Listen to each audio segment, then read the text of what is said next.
Shalom and welcome to Hebrew Voices. I'm Nehemia Gordon, and I'm here with Nelson Calvillo, who's a research assistant at the Institute for Hebrew Bible Manuscript Research. Now, Nelson, you just spent something like a month and a half or more in Israel at an Ulpan at Hebrew University of Jerusalem. And it was before the war started. Tell us about what your experience was like doing the Ulpan. Absolutely. Thank you, Nehemia, for inviting me on. It's a pleasure and an honor to be here with you, especially during this time, these difficult times. So I was at Hebrew University throughout August and most of September at the Rothberg International School. I was taking, I was enrolled in a Hebrew Ulpan course. And for those who may not know, a Hebrew Ulpan is basically an intensive modern Hebrew course for people who are starting to learn modern Hebrew. They might know a little bit, but they're really starting to learn the language. And my experience was incredible. It was beyond what I had hoped for. I had two incredible teachers, and I met a lot of incredible young students from all over the globe. Really, I had students mostly from Russia. I had a couple of classmates from, besides Russia, South Korea, a few Americans like myself, and there was even someone from Germany. Wow. So we're going to take this opportunity to exercise some of those Hebrew skills you developed at Ulpan. We're going through a very difficult time right now.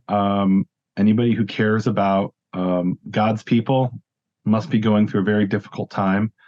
We've been through difficult times in the past. We went through the Holocaust. We had a Holocaust that happened on October 7th. When the Holocaust began, one of the first stages was what was called the Einsatzgruppen, the special units. They followed the Wehrmacht, the German army, into the Soviet Union. And whenever they got to a place where there was Jews, they rounded up the Jews. They went door to door, collected the Jews, lined them up in a row and mowed them down, did other horrible things, killed in the end about something like 1.5 million Jews. The more famous death camps like Auschwitz were really only developed into death camps once they realized, wow, this is inefficient. It's using a lot of bullets. Well, what Hamas did on October 7th was exactly what the Einsatzgruppen did. They went door to door killing Jews. And in these difficult times, I know I need some encouragement. And I saw this post on Israeli social media. I saw it all over the place, and I want to share it with the audience. And I want to look at it together with Nelson. It's in Hebrew. It was made obviously for native Hebrew speakers, for Israelis. And it has a circle, and there are things inside the circle and outside the circle. And you may have seen similar things like this in different support groups in English, and that's what it's based on. But it really blew me away what some of the things were here. Because this is designed specifically for people who are going through these difficult times in Israel. And so it has, and it's in cursive, so nobody freak out. The titles are in what's called the square Hebrew script, but most of the things are written in cursive. And the reason they're written in cursive is I think that appeals more to Israelis because that's what they write in, right? It's kind of like when you write English, you don't write the G like with those two little circles with the little horn coming out of it, right? You write like you write a handwritten G, whether it's cursive or print, right? So this is a handwriting. Technically, you might not call it cursive because it's not connected, but it's what's considered today modern Hebrew cursive. So it says at the top, inside the circle in square letters, bishlitati, and then outside, lo bishlitati. So with your Hebrew skills, this is a bit of a test for Nelson as well. So what is, tell us about the word bishlitati. What does that mean? Sure. Before I do that, just real quick, Nehemia, if I may say, when I was at the Hebrew Ulpan, every day I learned how to read and write square Hebrew script when I learned biblical Hebrew. And that's a script you see at the top here, towards the top right, and the word at the very top inside the purple circle. So I was already familiar with this script. So you're talking about this word over here. I hope they can see my screen, and this word there. These are square, and all the rest, everything here is what we call rahut, which could be translated as cursive. In this case, it's not cursive. In the Middle Ages, this would have been called medial script, but we won't split hairs about that. in modern terms, and this is the way that Israelis actually write. Yes, yes. Now the square script, they still use it in modern Hebrew. You'll see it in in emails, in newspapers, and even digital content like this. And then you can even see another form of the square script at the very bottom right corner. Right. You're right. It says there. It says hashtag Yemei Milchama, days of war. Yeah. So this is a kind of a diagram to help people get through these days of war. Mm-hmm. And at the top it says Bishlitati. What is that, Nelson? So there are with Hebrew, in English we have so many different components that make up words and ultimately sentences. Here in Hebrew, you have a number of components, and they all come together to make one word. So if I can break this down, the beginning of the word, that bet there is a preposition. Yeah. And then you have the main word right after that, which is shlitat, control of. And then at the very end, you have the yud, and that is what we call a pronominal suffix. And it's essentially like a pronoun, a suffix that denotes the pronoun. In this case, it's me. So bishlitati would mean in my control. Right. And really it means under my control in this case. Biz in, you're right. But the prepositions don't always translate one-to-one. Yes. So it's bishlitati, under my control. And then we have lo bishlitati, not under my control. So all the things inside the circle are under my control, and the ones outside are not under my control. And this is a kind of a way for people who are, I call it the circle of control here, the way people are trying to cope with this difficult situation. We're at war. We just experienced a mini Holocaust. And I only say mini because of the scale, right? It was around 1,400 people or something like that. So that was like a bad day for the Einsatzgruppen, or maybe they came to a small shtetl and that's how many people they killed. So let's start looking at some of the things that are under my control and the ones that are not under my control. So we have here, and it really blew my mind what these things were, because these are the things that people in Israel, and I just got back from Israel, these are the things people are coping with. What really struck me is that the handwriting here is the handwriting of like a teenage girl, right? This is like that's at least the impression I get, right? It's a very neat, clean handwriting. If I wrote it, it wouldn't look anything like this in my handwriting. So, and look, this is appealing both to males and females, as we can see, because Hebrew is a gendered language. But people are going through difficult times, and what we can ask those out there who, well, some of them may benefit from having something like this for themselves, but also people need your prayers. That's what they need, and they need your support. So let's read some of these things. So what's not under my control? Matzav hachatufim, the status of the kidnapped. So as of today, as we're recording this, it's believed that somewhere around 220 kidnapped Israelis have been taken to Gaza. They just the Hamas terrorists just released an 85-year-old woman who describes how when she was kidnapped from her little village on the Israeli border, she was beaten with sticks, an 85-year-old woman, and forced to march for miles through underground tunnels. And so a lot of people in Israel are like, how can I go on with life? There's people like, and look, I felt this. I took a bath this morning, and when my thought was when I took the bath was, number one, I was stinky. But I was also thinking, how can I enjoy a bath when there are little children who were kidnapped, taken to Gaza, old people who were taken to Gaza, kidnapped? But that's not under my control, the status of the kidnapped. Another word here is azakot, what is azakot, Nelson? I learned this from you recently. Azakot is the plural. Azaka would be the singular, and it means, azakot means sirens. Right. And it comes from the Hebrew za'ak, which is scream. It's actually an onomatopoeia. An onomatopoeia is a word that sounds like the noise it makes, like woof woof is an onomatopoeia. But also the Hebrew word for bottle is bakbuk. And it's called bakbuk because when you turn a bottle on its side, it goes bakbik, bakbik, because there's like a little air trapped in there because of its shape. Yes. And by the way, it's an ancient word, right? The original bottles weren't glass. They were made of pottery, and they had that shape that made the noise. So azaka or za'ak is, in ancient Hebrew, is an onomatopoeia. And we were discussing this when I showed this to you, and we're looking in the Tanakh here. So let's see how the word is used. It's quite interesting. What did I do there? So we have a long time after that, the king of Egypt died, the Israelites were groaning under the bondage, and they cried out in the Hebrew, and they cried out, Vayizaku, right? It's the same root as azaka or azakot, which is sirens. So why is a siren from the word crying out? And that has to do with, so there's different conjugations in Hebrew. This is the kal conjugation.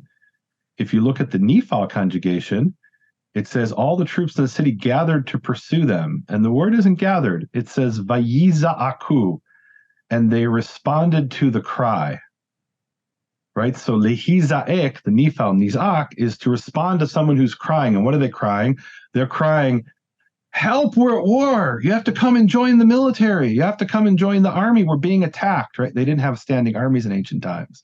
So it was someone's job to go through the villages and the towns and shout at the top of their lungs, we need your help. We need to defend ourselves. And that's from the word za'ak. And so that's where we get the modern Hebrew azakah. It's a siren that goes off to warn people about the rockets that are coming in.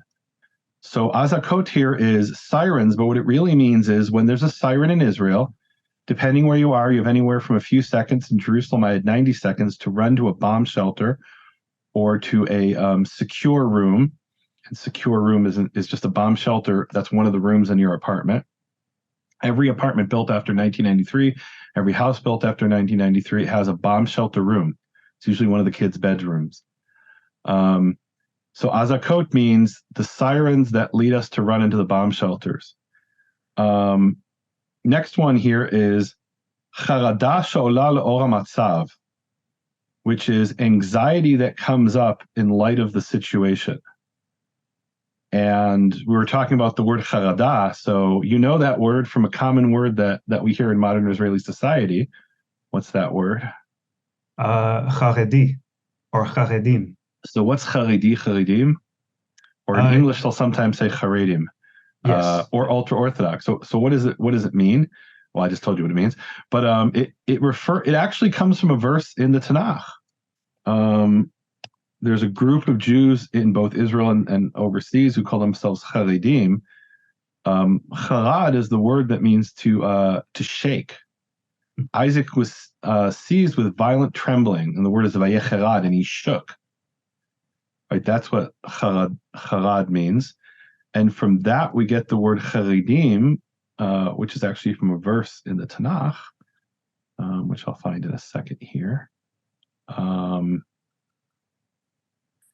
And the verse is, hear the word of Yehovah, and in the English, you who are concerned about his word. In the Hebrew, it's hacharedim el dvaro, those who tremble towards his word, right? So they hear his word, it's even directional. And they tremble when they hear it. They tremble with awe. So and by the way, that's charedim here from the singular chared, one who shakes. But then they derived another form, which is charedi. It's called in modern Hebrew as the singular, from that plural in Isaiah 66:5. So charada is the word for anxiety. Yeah. Could you go back to accordance and go back to the very first verse that came up when you did that search? Okay. It illustrates one of the things I love about Hebrew, the language in general. And it says the JPS translation says, and Isaac was seized with a very violent trembling. And can you explain where they get the idea of violent trembling? How do they know it was violent, or if there was some kind of intensity? So it says vayecherad, and he shook, Isaac, and Isaac shook, he trembled. Charada gedola, a great trembling, ad ma'od, until very much. That's literally what it says. So they're like, well, how do we translate that? Right? Because that's a very Semitic expression, a very Hebrew expression. It doesn't translate perfectly. And Isaac shook a great trembling until very much, right? So he's shaking violently is what it means, right? So they're kind of paraphrasing it. Yeah. It's definitely this very vivid image in Hebrew. And even in modern So, Hebrew, you do this where yeah. you use words with the same root very close to each other, right? Oh, absolutely, for sure. That's another Semitic form of sort of like this type of repetition is very common in Semitic languages. So "Chaladash olala or matzav" is anxiety that comes up, literally trembling, but it's the word for anxiety that comes up in light of the situation. Next one is im tieh haslama. What is that, Nelson? I believe we had said that the word there, haslama, means like an intensification. Right. If it escalates or if things escalate. Yeah, it's escalation in a military sense. So what does that mean if there'll be escalation? And look, if you didn't know the context here, you'd be like, what is this teenage girl upset about? Who are the chatufim? Who are the kidnapped? What are these azakot? Right? It doesn't say azakot, sirens for the ambulance, right? So, which it could be, by the way. Or somebody breaks into your car, it's also an azakah. No, but so you have to know here. Here's a beautiful example. If you have to know the cultural context, and if you would publish this a month ago in Tel Aviv, nobody would know what you're talking about. What chatufim? There's no kidnapped. What azakot? We don't have azakot. They have that in Sderot. We don't have that in Tel Aviv or Jerusalem. So like this, like wow. So it's the cultural context of a very specific moment in time, and hopefully it's this short moment in time. I hope and pray. So haslama here is escalation of the situation in northern Israel. So Israel is at full-out war with Gaza. In northern Israel, we have a terrorist organization, a Shiite terrorist organization called Hezbollah, which takes its orders from Iran. And they've been firing what they call Nuntet, which is anti-tank rockets, neged tankim, at our buildings, at our people. They've killed civilians. They've killed a lot of soldiers. And we're responding with very pointed, okay, you fired from that spot, we attack back at that spot. And why haven't we invaded to take out all these attacks, these people who are attacking us, because we don't want to escalate that into a full-scale war while we have a full-scale war with Gaza. It may happen in the end too. I pray it doesn't, but it may anyway. So escalation is a term that's just part of the daily vocabulary today in modern Israel. Chatufim, kidnapped, is part of the daily vocabulary. Azakot, sirens, it's part of the daily fiber of life today in Israel, and as we're recording this in October 2023. Ma yehieh b'medina, what will be in the country? And Medina is literally the state. That means what will be in the state of Israel? Like, what's the future going to hold? That's not under my control. Hachlatot memshalah, decisions of the government. By the way, here's a beautiful word that if you read Genesis 1, you know the word memshalah, right? Do you remember that in Genesis 1? The word memshalah? Yeah. So I know in modern Hebrew, a memshalah is a government. Is government, right? But we have this in Genesis 1. It says, and God made the two great lights, the greater lights, or literally the great light, lememshelet hayom, to rule over the day, v'tamol katan lemshelet halayla, and the small light to rule over the night and the stars, right? So memshalah here, that's memshelet is the smichut, the construct form. So memshalah is it means a government in modern Hebrew, but in biblical Hebrew, it's the dominion, the ruling over of the sun and the moon. And let's see some other examples of the word. I love when you look at the word in biblical Hebrew. Oh, this is beautiful. This is about Solomon and also of Solomon's garrison towns, chariots towns, and cavalry towns. Everything that Solomon set his heart on building in Jerusalem and Lebanon, throughout the territory. B'chol eretz memshalto, all of the land of his reign, meaning everywhere where his reign extended. So it's not exactly the same as in modern Hebrew, right? Because in modern Hebrew, memshalah, government, means what could mean in general the government, and it could also mean the current reigning government. Like right now, there's a unity government in Israel with different parties. In any event, so we have these biblical Hebrew words, and the words are still used sometimes with a slightly different connotation, but the words are still around. I mean, we've been having a lot of discussions on social media where I've been posting things.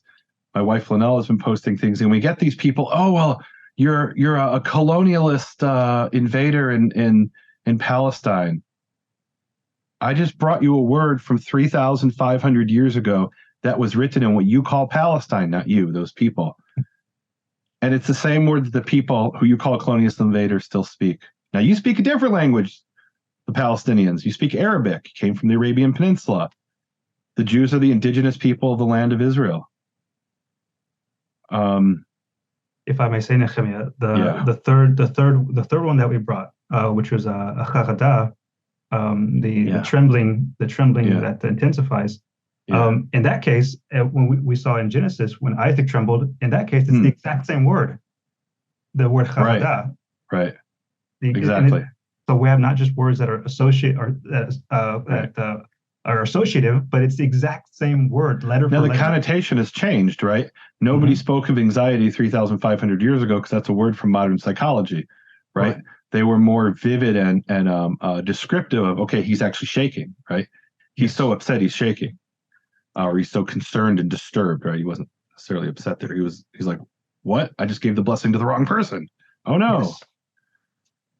All right, let's go to the next one. These are the things that Israelis are on a daily basis concerned about, especially young people, it seems. But I'm sure everyone. Kamut harugim, the number of the killed. Now, the word kamut, you probably know that word from the word kama. Yes. All right, what is kama? Kama, it means a couple of things, but I think its main meaning can mean like how much or how many. How many, right? So kamut is the quantification. It means quantity.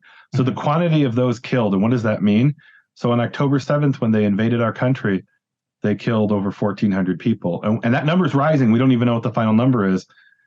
And the reason we don't know the final number is we don't know, number one, how many people were actually kidnapped. And so some of the people who are missing might be dead in a ditch somewhere, or they might be in a tunnel in Gaza, or they might be one of the unidentified bodies. And I don't think I'm going to go into the detail of why they're unidentified bodies after almost 2 weeks. No, more than 2 weeks. Because I think there might be kids who are listening to this.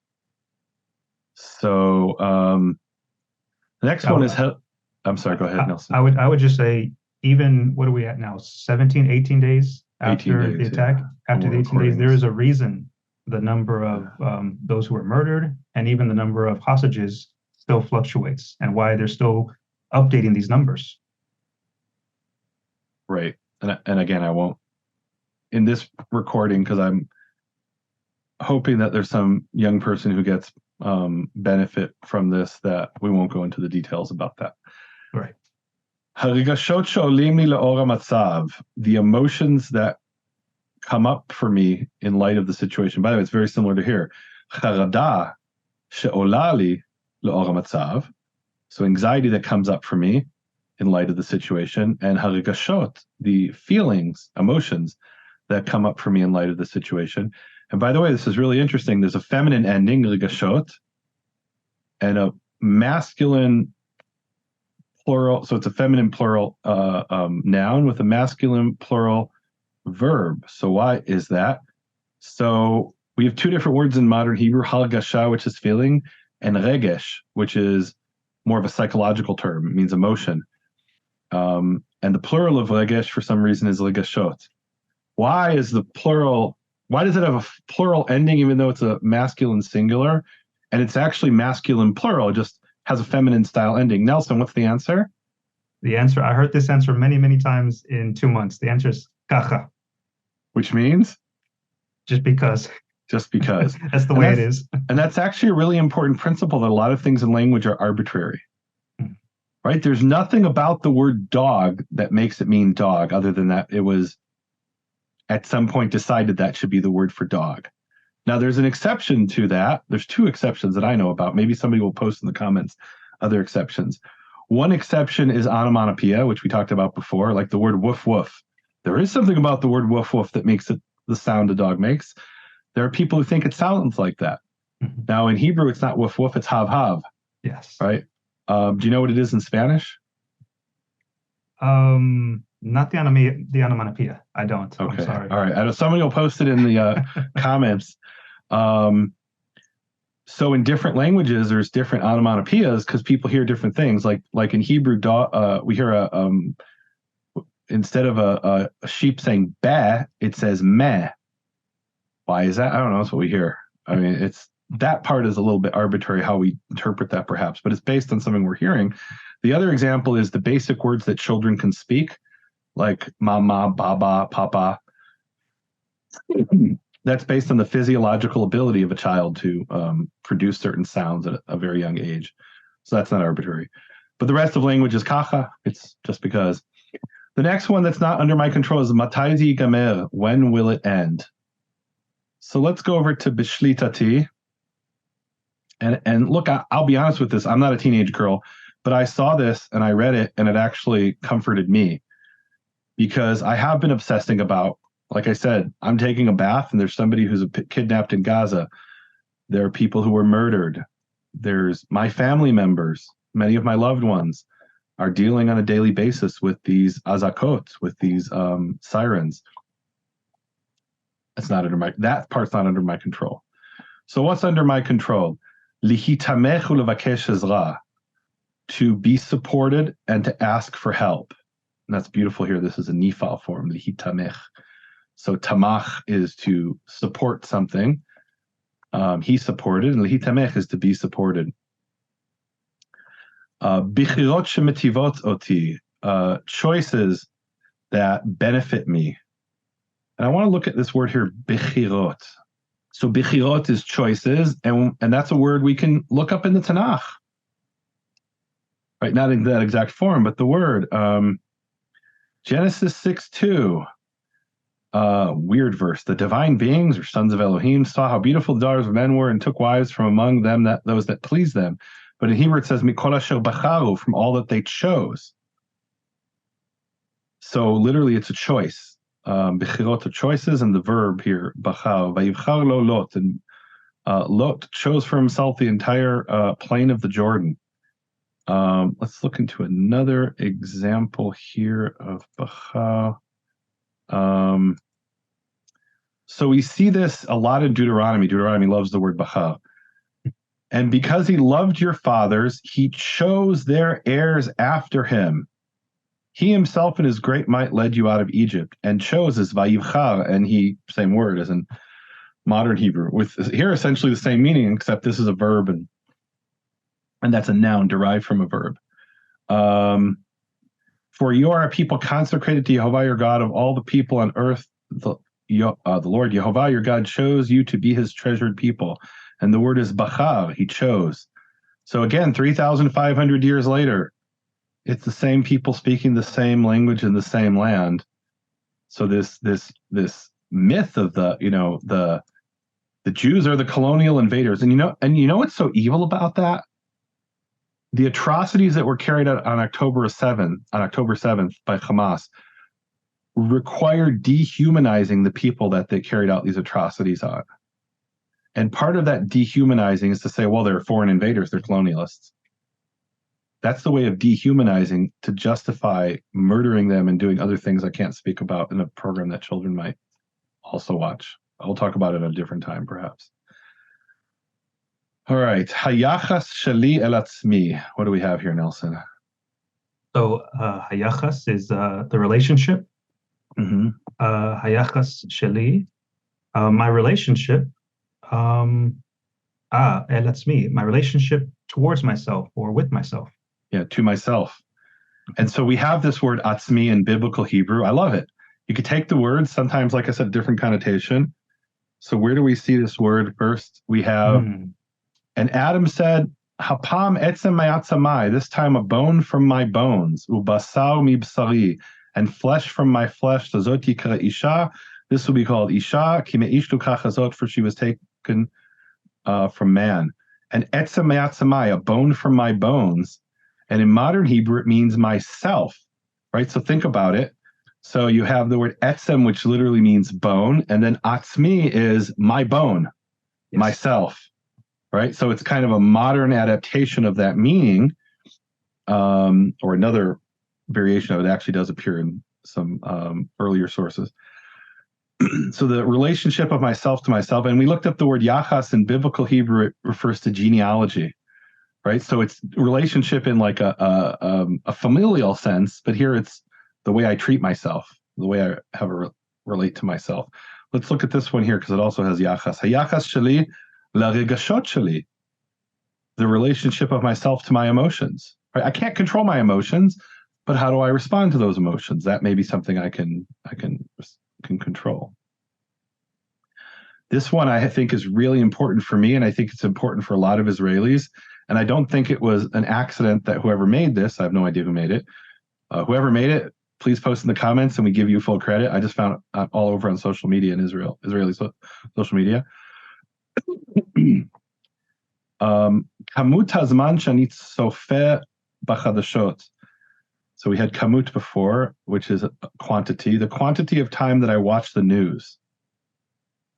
Now the word chadash is a word that people know from biblical Hebrew, or Christians will know from the word Brit Chadashah, the New Testament or the New Covenant. And here's Chadashot means the news. So why is this important? Because Israelis are obsessed with the news in a way I don't think I ever understood until October 7th. So when I moved to Israel, when I first moved to Israel in 1993, it was after what they called, and they actually call it this, they called it the era of existential wars. Every war Israel had was a question, would it survive that war? In a way that no other country ever has to deal with. If Ukraine survives the war, or let's say Ukraine doesn't survive the war with Russia, it won't mean the death of every Ukrainian man, woman, and child. It'll mean that Ukraine is no longer an independent nation. It might mean the end of the independent or the separate Ukrainian language, because Russia might try to stamp out that language. I don't know, right? But it won't mean the death of every last Ukrainian man, woman, and children. Israel has had numerous wars that if we lost those wars, it meant the death of every last man, woman, and child. And the last of those wars until now was 1973, the Yom Kippur War. And we are now in another existential war, that if we lose this war, it could mean the end of Israel. And so there becomes this obsession of watching the news. What's going on? What's going to happen next? There was a joke during the Yom Kippur War, or maybe it was the 6-Day War. It was the Yom Kippur War. And the joke was, the last one out of the country, please turn off the lights. We're now in a situation again where we are facing an existential war, where there's literally people trying to wipe us out. And could they succeed? There's never been a time since 1973 where that looked realistic. I hope it doesn't happen. I pray it doesn't happen, but it is possible. I won't go into details here. So the amount of time I watch the news, it's difficult. I can spend hours, Nelson, watching the news, and you learn what's going on. You said you too? Yeah, me too. Yeah, and I'm watching the news, and I watch the news on Channel 12 and Channel 13. You can watch them over the internet in Hebrew, and you're getting things that I don't think you're hearing about in America, or you're hearing about them days later, or not at all. So yeah, so it's difficult. But then and I learned this in the 90s. There was a terrorist attack at a place called the Dolphinarium, where there was a lot of young people who were dancing. It was like a music hall or something, a dance hall. And there was a bomb that went off and it killed, I want to say, dozens of people. I don't remember. And it was before the era of the 24-hour news cycle, at least in Israel. And they repeated the same thing over and over on the news. And I remember watching it for like 8 hours or 12 hours. And I realized how traumatizing it was to continually watching this. And a horrible thing had happened, but I couldn't control what happened. What I could control is whether I subjected myself to that repeated, they call it vicarious trauma. And on the other hand, like, I need to know what's going on, right? I don't think until October 7th, people could appreciate this. But I used to every year go out on the Aviv Search. We'd get in a car and we'd drive around Israel. And one of the places we went was the border of Gaza. And I would open up the news and find out what was going on. And it didn't matter if I looked last night. And it didn't matter if I looked at 6 a.m. what the news was. When I was approaching certain areas in Israel, I needed to know what was going on, because we could have been in the middle of the type of thing that happened on October 7th. It never happened to that scale, but there were, riots and things like that where they attacked Jews. So I needed to know, was I driving into a war zone? And there were times when I was, and I chose to do things a little bit differently. Can I say something about that real quick, Nehemia? Yeah, please. I think what's important, what you just said is extremely important for someone like me, who I knew you would go out on the Aviv Search, sometimes by yourself, sometimes with a group of people. But I think it's important for people to know that when you went on the Aviv Search, you were in Jerusalem at the time, but you weren't just going to places around Jerusalem or staying close to that part of the country. You were driving out everywhere, looking at the stages of Aviv throughout the country. Mm-hmm. And I think that's important for people to know, the extent to which you and the other people who are with you were going, searching for the Aviv, so that us who are not in Israel, all of us could know, and we would be able to know when to start the biblical New Year. Yeah. Look, and the people who are still doing it, it's what we call avodat kodesh. It's holy work. And there's a certain amount of risk involved with it. The two areas that are in particular dangerous are the Jordan Valley, which is part of the West Bank, and the border of Gaza, even more so. I mean, the border of Gaza was always, I shouldn't say always, but the last few years that I did it, there were rockets flying. There were times when we had I remember driving through Sderot on an Aviv Search and saying to one of the people, well, when the rockets are fired, they only have 15 seconds to get to a bomb shelter, and they don't have sirens because it's too traumatizing for the people. They lived with it for over 15 years in Sderot. So they have this soft, calm voice that says, Tseva Adom, color red, color red. And I was telling this to some people as we're driving through Sderot, and the windows are down, and the guy said, like that right now? I said, haha, very funny. He's like, no, seriously. And we stopped the car in the middle of the road and ran into, it's like a bus stop bomb shelter. I don't remember what year that was, but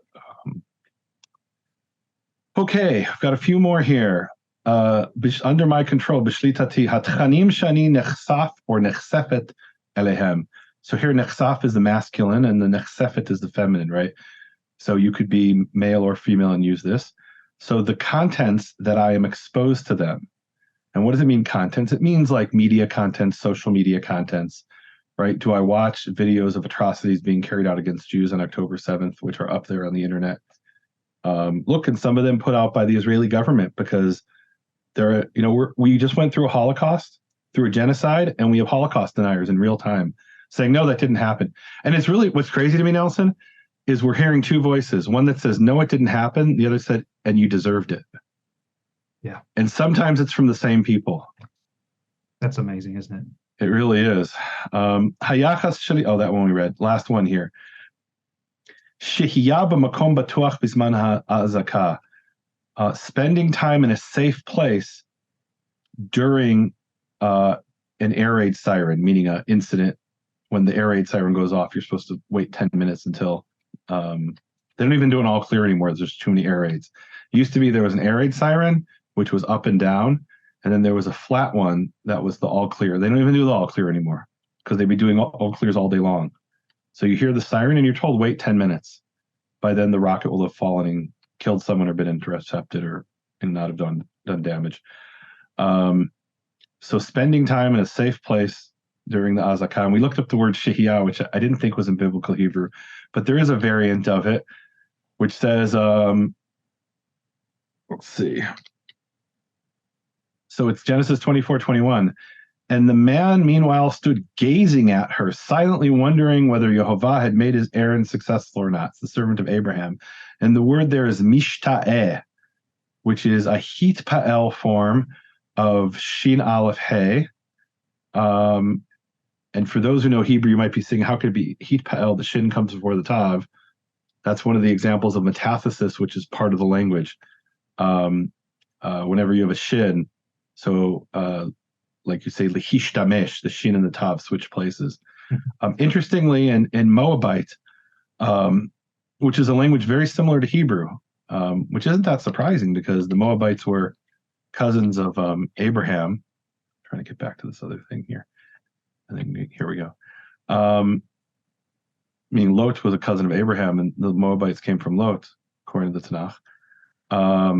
So in the Moabite language, it's always Hiftael, right? The position of the first letter of the root always comes before the Tav. So in Hebrew, that only happens with, there's 5 examples that are exceptions, right? I think I learned this in high school. Zayin, Shin, Sadi. I want to say, so Tet, Dalet, and Tav have assimilation, right? Yes. But so yeah, you have something like 5 exceptions, right? I think maybe there's more than 5 from what I just said, but in other words, the ones with metathesis, the switching of the letters is like Hizdaken, Hishtamesh, Mitzdaer, which is a common word you hear all the time. Though it's Tzadi, Zion, and what did I say? Tzadi, Zion, and Shin. Yes. Right. And I suppose with Samach you'd have the same thing and Sin, right? So I guess it's more than 5 technically, but they're all kind of related, those. All right. So I thought this would help somebody. I hope it helps somebody. Look, this is the type of thing that you'll see, like I said, if you're in a support group or a 12-step program or something. There are things under my control and things not under my control. It's actually the Serenity Prayer, right? What is the Serenity Prayer? Which is, by the way, based on a prayer by a rabbi in the Middle Ages named Levi ben Gershom, from what I understand. He was also a great mathematician, that rabbi. So it's, God, grant me the serenity to accept the things I cannot change, right? There's things that I can't change.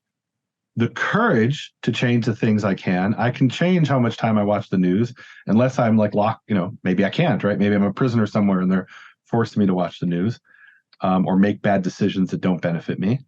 And the courage, so it's the courage to change the things I can and the wisdom to know the difference.